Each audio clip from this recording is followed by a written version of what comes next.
मंगल मूर्ती.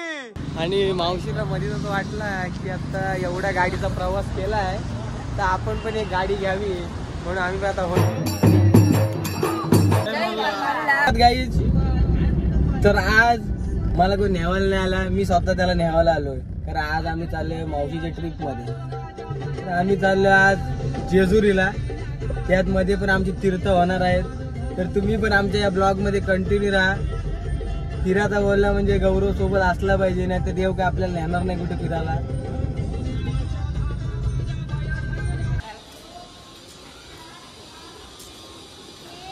बाप्पा मंगल मूर्ती. म्हणजे बाप्पा पण समोर आलेला.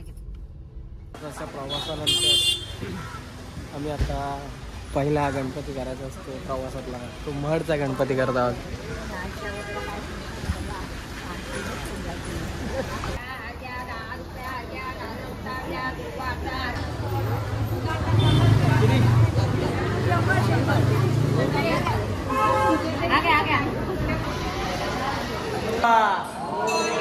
मंगल मूर्ती. एकाच्या दर्शनाला लागलेली लाईन हळूहळू पुढे सरकत आहे. तसे बघायला गेलं तर शनिवार आहे तरी थोडीशी गर्दी आहे. इतर वेळी आला तर काय एवढी गर्दी मिळत नाही.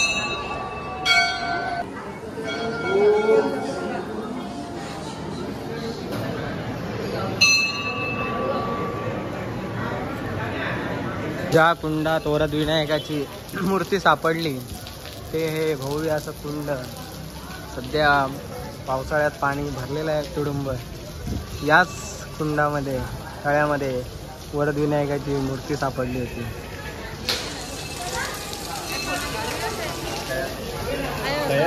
बऱ्याच टायमाला हो बाबा. आता आम्ही पोहोचलोय प्रति शिर्डीला.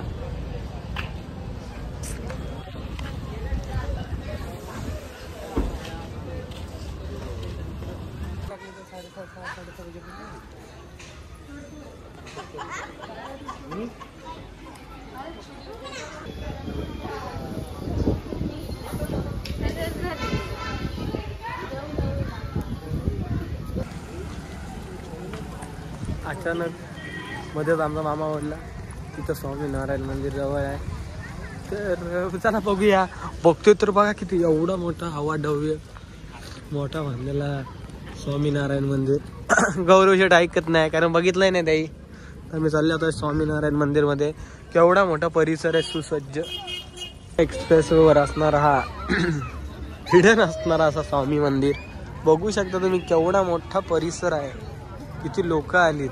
हिडन असं रस्त्याच्या तुम्हाला दिसणार पण नाही जाताना की एवढ्या वरती असं छान असं मंदिर असेल. ही संध्याकाळचा रंगलेला परिसर भक्तिमय. पैसे आठवत जातो. करोडपती माणसं आहेत पैसे फेकतील. आता स्वामीनारायण मंदिराचं सगळे देवी देवतांचं दर्शन झालं. किती सुंदर असा परिसर आहे निसर्गाने नटलेला.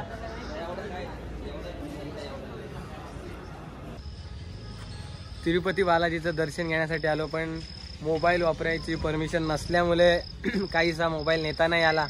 पण आम्ही करेक्ट टायमावर पोहोचलो. जसं दर्शन झालं तिरुपती बालाजींचं आणि मंदिराचे दरवाजे बंद झाले म्हणजे देवाची इच्छा होती की आम्ही दर्शनाला यावं. कारण 8 वाजता दर्शन बंद होतं. पण जसे आमचं दर्शन झाला बाहेर आलं आणि मंदिराचे दरवाजे बंद झाले. असं मन प्रसन्न झालं की टायमावर जाऊन सुद्धा देवाने आमच्यावर कृपा त्याचं दर्शन दिलं. हे आम्हाला अगदी भरून आलं. कारण वेळेची मर्यादा असते प्रत्येक मंदिरात जाताना. तर आमची गाडी तिथं लागले. तिरुपती बालाजी नंतर आम्ही आता निघालो एकमुखी दत्त बघायला. बघूया मंदिर चालू आहे का कारण टाइम पण तसा झालाय.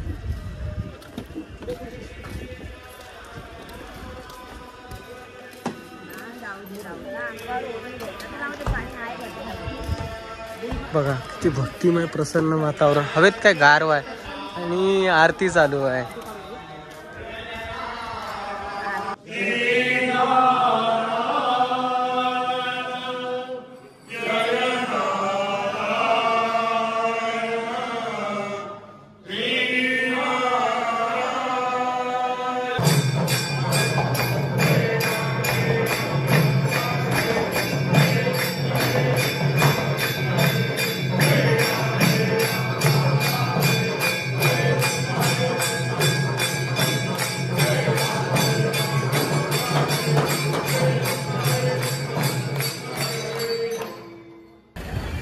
आल्या आल्या आरती भेटली अगदी, म्हणजे पूर्ण मन प्रसन्न झालं. जसं क्षणी तिरुपतीलाच मंदिराच्या बाहेर पडताच देवाचं दर्शन होऊन दरवाजे बंद झाले, तसंच इथं आल्या आल्या आम्हाला आरती भेटली. एकदम मन प्रसन्न झालं, म्हणजे देवाला ही ट्रिप आमची आवडली असं समजू शकता. शुभ प्रभात गाईज. काल काहीची तब्येत बरी नव्हती, त्यामुळे जास्त काही शूट घेता नाही आला. पण आज सकाळी पहाटे उठून आता आम्ही चाललोय कडेपठार जेजुरीच्या खंडरायाच्या दर्शनाला. सकाळचे वाजलेत 5:15 आणि आता आम्ही थोड्याच वेळात निघणार आहोत. ते बघ तिथे जा ना, हे बघ ना तिथे जा ना.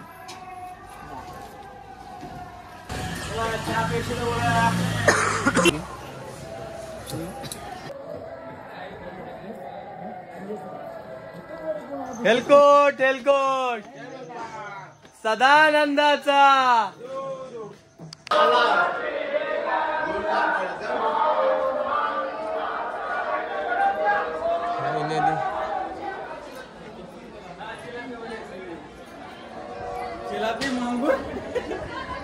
पॉपलेट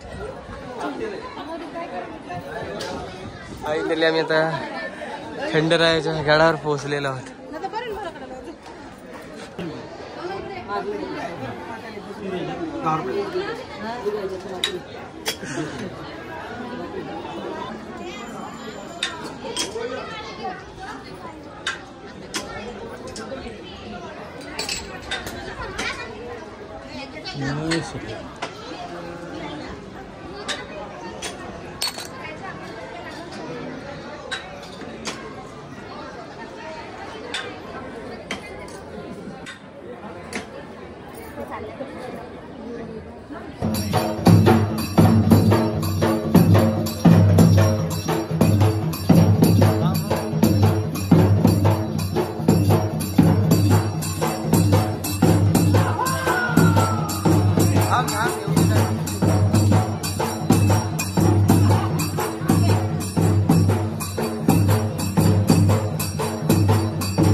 हेलकोट हेलकोट सदानंदाचा.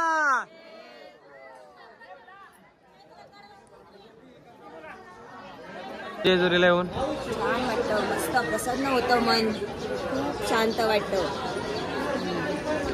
मला पण खूप दिवसापासून जेजुरीला यायचं होतं, पण काय टायमामुळे येता येता समीरला मी खूप वेळा बोललो की आपण जाऊचं बुलेटवर जाऊचं, पण बोलतात ना देवाची इच्छा असेल तरच आपण देवस्थानाच्या दर्शनाला जाऊ शकतो. तसेच खंडरायाची इच्छा होती की मावशीसोबत जेजुरीला यावं आणि ती माझी इच्छा बरेच दिवसानंतर पूर्ण झाली. असं मन सुटतं, दर्शन झाला. काही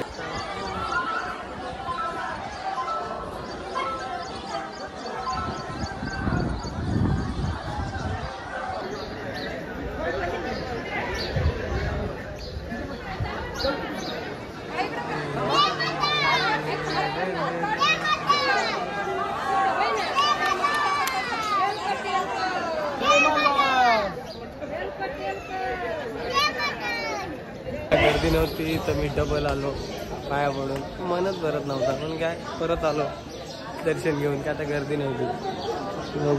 हेलकोट हेलकोट सदानंदाचा.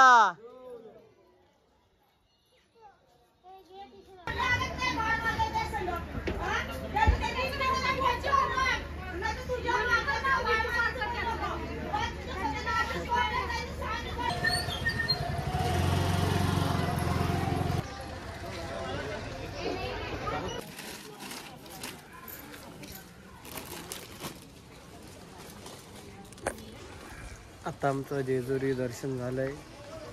माझ्या काल झालेल्या कोलब्या तब्येत बरी नव्हती, पण आज जरा बरं वाटतंय. तर आम्ही पुढच्या आता प्रवासाला चाललो आहे, ते म्हणजे मोरगावला. मोरगावचा गणपती बघण्यासाठी. बघूया तिथे पण गर्दी आहे की नाही, कारण इकडं आता रविवार असून पण गर्दी नव्हती. तर बघूया कसे काय माझी परिस्थिती होते.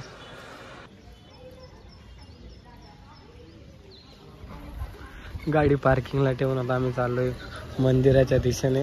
मोरगावचा सकाळ सकाळी सूर्यनारायणाचा दर्शन करून मोरगावच्या मंदिराकडे प्रस्थान करते आम्ही. नारायण नकोय. अहो आरतीचा टाइम झालाय. ताई जिजरीने आलाय. आम्हाला हे ताट द्या.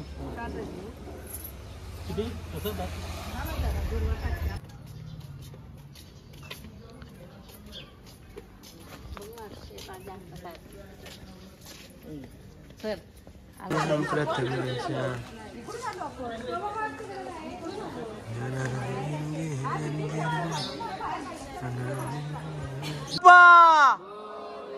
मंगल मूर्ती.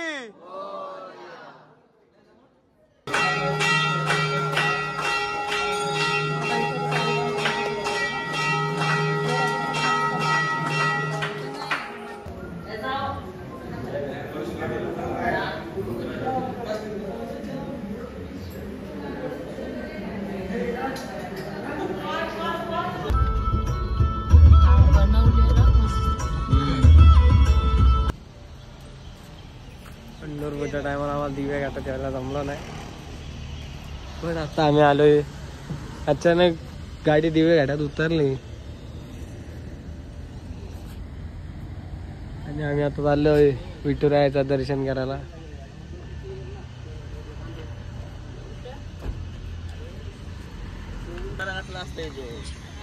दिवे घाटातून एक नंबर.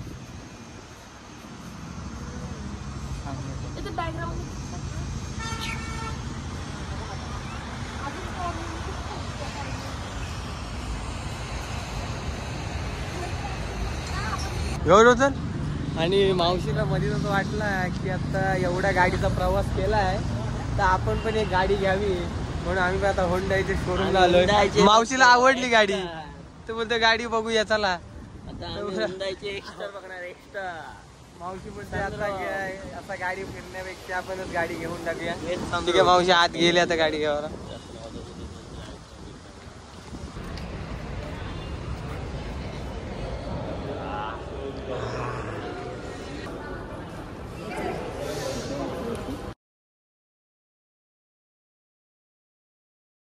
सीएनजी वाल्यांचा ते बरोबर रील येतात, जिथं दिसल तिथं गाडी थांबवायला लागते.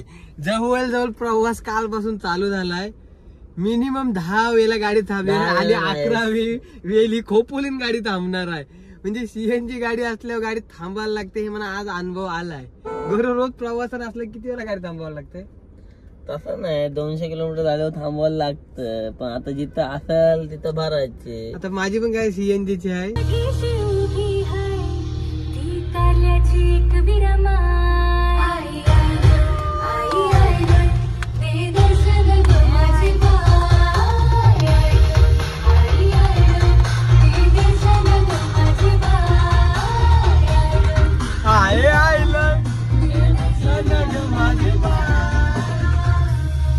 आम्ही चाललोय आईच्या दर्शनाला. ताट घेतला ना.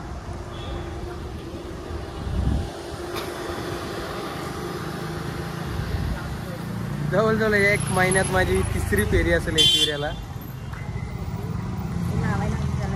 हा मावशी माझी 1 महिन्याची 3री फेरी आहे. एका महिन्यात माझी 3री फेरी आहे.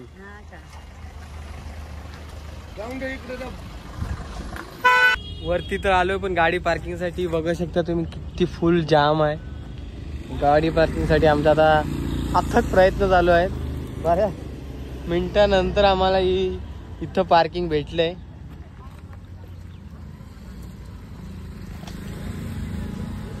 आता गाडी पार्क करून आम्ही जाऊ वरती डायरेक्ट आईच्या भेटीला.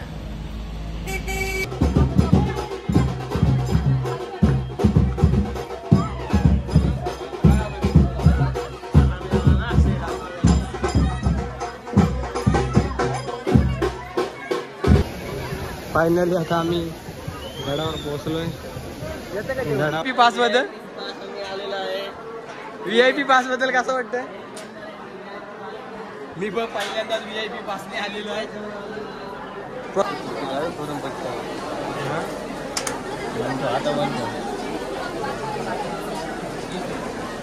कुठे मग आता VIP पहिल्यांदा दर्शन VIP पास मध्ये पहिल्यांदा आलेलो आहे आणि मन खुश झालेलं आहे. 5 मिनिटात दर्शन झालं आहे. VIP पासने खूप काही मिळवून दिलेलं आहे. VIP पासून पैसे देऊन नाही ते पण सांग. हो VIP पासून फ्री पास म्हणजे 1 रुपयाही न भरता